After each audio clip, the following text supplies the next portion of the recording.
तो चलिए चर्चा करते हैं कार्बन मोनोऑक्साइड के विषय में। कार्बन मोनोऑक्साइड एक सामान्यतः पाई जाने वाली जीवन संहारक जहरीली गैस है। जीवन संहारक कहा जाता है, लाइफ एक्सटर्मिनेटर, यानी ये जीवों के लिए नुकसानदायक गैस है। क्यों? क्योंकि ये शरीर में ऑक्सीजन की कमी करके ऊतकों यानी टिश्यूज तक पहुंचने वाले ऑक्सीजन में बाधा उत्पन्न करता है, जिससे शारीरिक विकृति उत्पन्न हो जाती है। लगभग 667 ppm पार्ट्स पर मिलियन के स्तर पर इसकी सांद्रता शरीर में 50% की होमोग्लोबिन की कमी पैदा करता है, अर्थात कार्बोक्सी होमोग्लोबिन का निर्माण हो जाता है। तो यह व्यक्ति के लिए गंभीर व्याधिकीय यानी ट्रॉमेटिक और वह कोमा व मृत्यु का कारक साबित होता है। जनरली हम ऑक्सीजन का सेवन करते हैं और ऑक्सीजन का सेवन करने के बाद हम कार्बन डाइऑक्साइड को अपने शरीर से छोड़ते हैं। ये कार्बन डाइऑक्साइड गैस पेड़ों के लिए जीवन का कार्य करती है,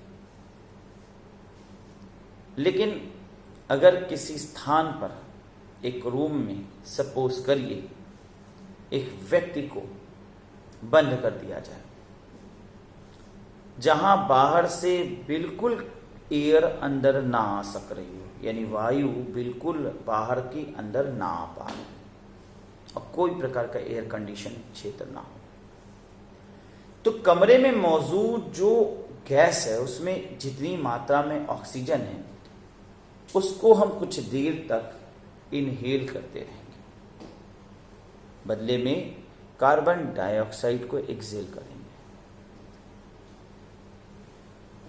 ऑक्सीजन के जाने से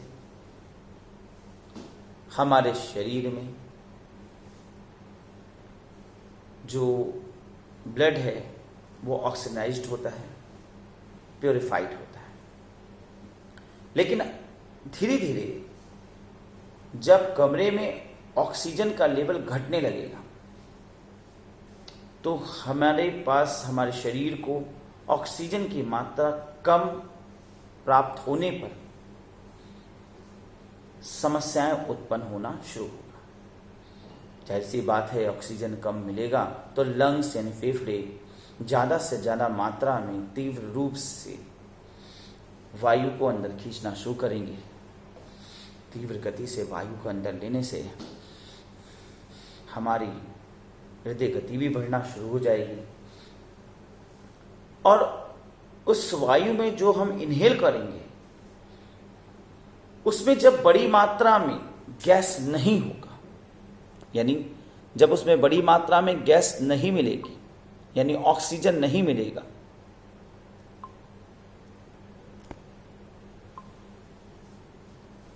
तो यह हमारे लिए बहुत ही नेगेटिव साबित होने लगेगा।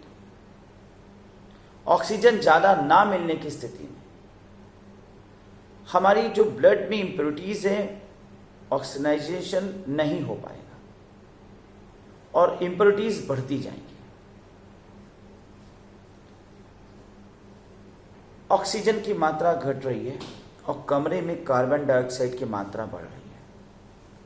कार्बन डाइऑक्साइड में जो मौजूद हो के और जो मॉलिक्यूल है ऑक्सीजन की वो हम वापस जब अंदर से लेंगे तो जाहिर सी बात है उससे हमें हमारे अंदर का जो होमोग्लोबिन लेवल है वो घटने लगेगा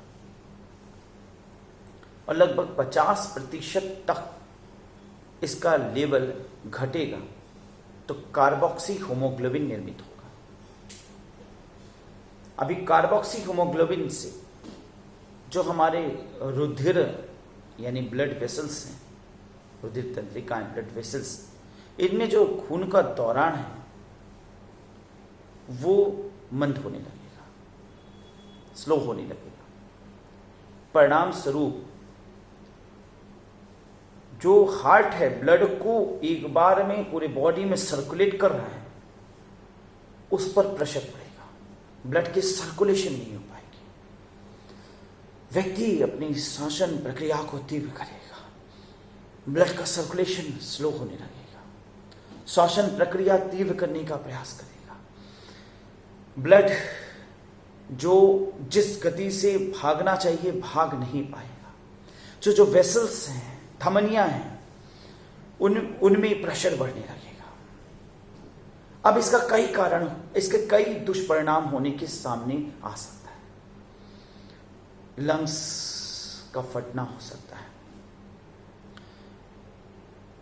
हृदय गति भी रुक सकती है, क्योंकि खून उस हालात में उस तीव्र गति से भाग नहीं पाएगा और हार्ट बीटिंग बढ़ेगी, हृदय गति रुक सकती है और खून का दौड़ान स्लो हो सकता है, वेसल्स फट सकती हैं, दिमाग की नसों में खून का दौड़ान रुक सकता है, परिणाम कोमा में बदल सकता है, और अगर ज्यादा ऐसा हुआ तो फैटल डेथ, एक्सट्रीमली डेथ की ओर जा सकता है। इसीलिए भी ऑक्सीजन हमारे लिए कितना अनिवार्य है और कार्बन मोनोऑक्साइड हमारे लिए कितना खतरनाक।